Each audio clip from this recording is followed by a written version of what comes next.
दोस्तों, एक तरफ हमास के साथ चल रहे सीज फायर के बाद एक्सचेंज डील चल रही है, तो वहीं दूसरी तरफ लगातार खबरें वेस्ट बैंक से, तेल अवीव से, यरूशलेम से, अलग अलग जगह से निकल कर आ रही हैं। आज मैं आपको दिखाऊंगा कि कैसे फिलिस्तीनियों पर न केवल हमले किए जा रहे हैं, बल्कि एक बहुत बड़ी खबर निकलकर सामने आई है कि जैसे हालात गजा के अंदर बने हुए हैं, वैसे ही अपनी सरकार को बचाने के लिए नेतन्याहू वैसे ही हालात वेस्ट बैंक में बनाने जा रहे हैं और एक बहुत बड़ी वारदात को अंजाम दिया गया। अफरा तफरी का आलम है। नमस्कार, मैं हूं प्रज्वल गौतम और आप देख रहे हैं the live TV. The live TV, सच सबसे आगे। बिना देर किए पहले ये वीडियो देखिएगा। ये वीडियो कहां से निकली, क्या है, मैं बताऊंगा। पहले आप इस वीडियो में देख सकते हैं अफरा तफरी का आलम है, लोग भगदड़ में हैं। क्या हो रहा है बताता हूं अभी वीडियो में। अब आप समझिए किस तरीके से जेनिन इलाके में भागदौड़ सी मच रही है। ये हर तरफ अफरा तफरी का आलम है। इसमें बताया गया कि the number of settlers injures as a result of the stabbing operation in Tel Aviv has been raised 4 including critical injuries.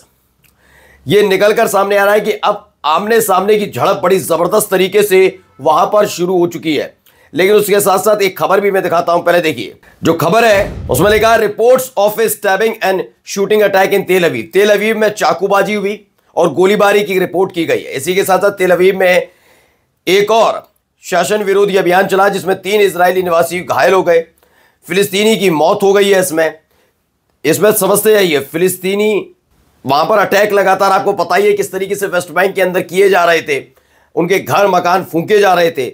इस दौरान अब आमने सामने के हालात पैदा हुए हैं और ये हालात सिर्फ इसलिए पैदा किए जा रहे हैं कि गजा में जो कुछ हुआ वैसे ये हालात वेस्ट बैंक में बनाए जाए। लेकिन जब तक ये फिलिस्तीनी शांत रहेंगे, अपने ऊपर हो रहे हमलों को लेकर प्रतिरोध नहीं करेंगे, पलटवार नहीं करेंगे, तब तक दुनिया को कैसे बताया जाएगा ये आतंकवादी होते हैं। याद करिए 7 अक्टूबर 2023 को हमास ने जब पहला अटैक किया, उसके बाद ये कहा जाने लगा कि हमास क्या है, फिलिस्तीनी क्या, आतंकवादी। लेकिन इतिहास नहीं पढ़ा किसी ने कि किस तरीके से उनकी जमीन पर कब्जा हुआ।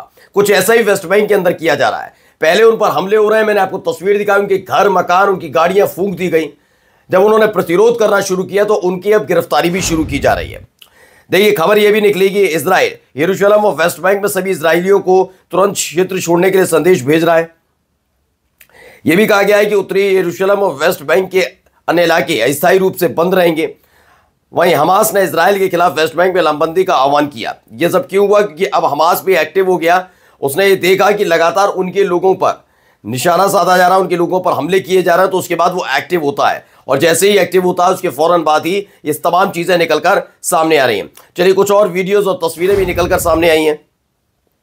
ये देखिए वीडियो वहां से निकलकर आई जेनिन एंड गजा से, जहां पर यह पूरी वारदात को अंजाम दिया गया था। गोलीबारी हुई, चाकूबाजी हुई, जिसमें बताया गया कि 3 लोग घायल हुए, इजरायली और 1 फिलिस्तीनी की मौत हो जाती है, इस तरह का दावा किया गया। अब ये देखिए, after earlier warning Israel forces have now entered सोफात। कहां पर? यरूशलेम के बिल्कुल पड़ोसी वाला इलाका है, वहां पर इजराइल की सेना पहुंच गई है। जबकि वार्निंग दी गई थी कि ऐसा कोई काम मत करिए यरूशलेम में, उसके बावजूद ये किया जा रहा है। ये देखिए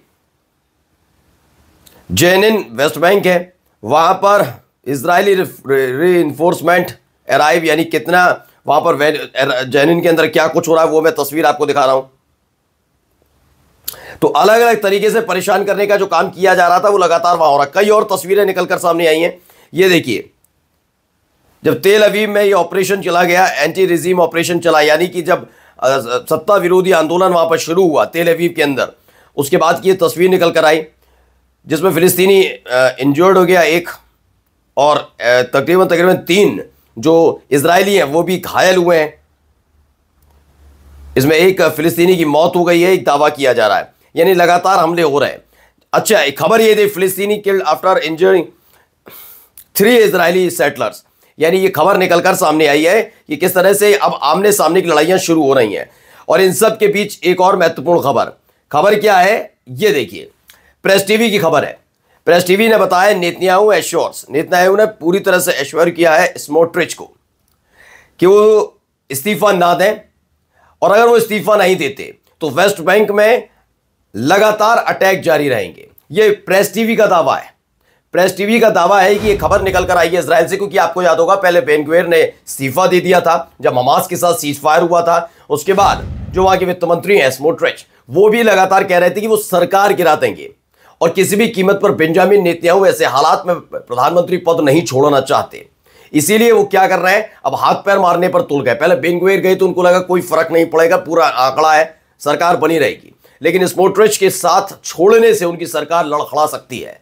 इसीलिए अब आगे आकर वो कहने लगे हैं कि परेशान मत होइए, हमने गजा में जाकर सीज फायर किया है, वेस्ट बैंक हमारे हाथ में है और देखिए वेस्ट बैंक में हालात क्या हो रहे हैं। ये अचानक फिर नहीं हो रहा ना, आपने इतने दिनों से वेस्ट बैंक में ऐसी कोई घटनाएं इतनी बड़ी रफ्तार से नहीं सुनी होंगी। अब पिछले कुछ दिनों से जब से सीज फायर का ऐलान हुआ और उसके बाद की ही तस्वीरें देख रहे हैं, कैसे वहां पर हमले हो रहे हैं, कैसे वहां पर तमाम चीजें की जा रही हैं। उसी के बाद आप लगातार देख पा रहे होंगे। अब एक खबर और निकल कर आई, ये देखिए, huge blast in Jenin injures at least 7 Israeli troops. Jenin इलाके में एक बड़ा धमाका हुआ जिसमें दावा किया जा रहा है कि 7 इजरायली बड़ा बुरी तरीके से घायल हो गए, ऐसा भी दावा किया जा रहा है। और अब खबर निकल कर आई, देखिए एक खबर है, इजरायली आर्मी के जो चीफ हवेली है, क्या chief of staff of the Israeli army Herzi Haveli has announced his resignation, यानी उन्होंने रिजाइन देने का ऐलान कर दिया है। और किस वजह से, 7 अक्टूबर को हमास की तरफ से जो हमला किया गया उसके बाद से वो आहत चल रहे थे, बड़े परेशान चल रहे थे, इसीलिए उन्होंने इस्तीफा देने का ऐलान किया है। लेकिन सवाल ये उठता है, ये इस्तीफा ऐसे ही हुआ है? ये देखिए इसमें लिखा it is not for nothing, ये ऐसे ही नहीं हुआ। जनरल हलेवी और फिंकेलमैन का इस्तीफा ट्रंप के अमेरिकी राष्ट्रपति के रूप में कार्यभार संभालने के अगले दिन हुआ है। इसका मतलब कोई बड़ी चीज चल रही है अंदर खाने, इस बात का दावा किया जा रहा है। ये सब यूं ही नहीं हो रहा कि अचानक से इनके अंदर की शराफत जाग जाए और ये कहें ना ना ना हम तो शरीफ है, हमने तो कुछ किया ही नहीं। अब आइए एक और 2-3 खबरें और दिखाता हूं। Israeli army bulldozers are destroying infrastructure. देखिए इंफ्रास्ट्रक्चर कैसे तोड़े जा रहे हैं जगह जगह जेनिन इलाके में, जहां पर मैंने पहले एक वीडियो भी आपको दिखाई कैसे 7 इजरायली ट्रुप्स को ऊपर हमला हुआ, वहां पर एक एक करके ध्वस्तीकरण का काम किया जा रहा है। ये जेनिन इलाके की वीडियो है। ऐसी एक और निकलकर सामने आई, देखिए बुलडोजर जो आर्मी का बुलडोजर है वहां पर वो घूम रहा है, जेनिन इलाके में ही है और वहां पर अलग अलग जगह तोड़फोड़ करने में जुटा हुआ है, ऐसा दावा लगातार किया जा रहा है। इसके साथ साथ अब लेकर चलता हूं आपको गजा को लेकर क्या खबर है। देखिए हमास की तरफ से ऐलान किया गया, पहले प्रेस टीवी की तरफ से खबर आई है, पहले देखिए ये प्रेस टीवी की तरफ है। हमास ने अनाउंस कर दिया है कि इस शनिवार से शुरू होगा जो दूसरा एक्सचेंज डील है, उसको लेकर भी दोनों ही तरफ से खुशी है। और उसके बाद देखिए Palestinian flag raised in Gaza City after Israeli withdrawal, जब इजरायली चले गए उसके बाद फिलिस्तीन के फ्लैग को लहराया गया है। फिलहाल अभी गजा में फोकस किया जा रहा है दूसरी एक्सचेंज डील की तरफ, तो वही वेस्ट बैंक को लेकर जो कुछ हालात है उस पर भी गजा नजर बनाए हुए है। नमस्कार। द लाइव टीवी, सच सबसे आगे।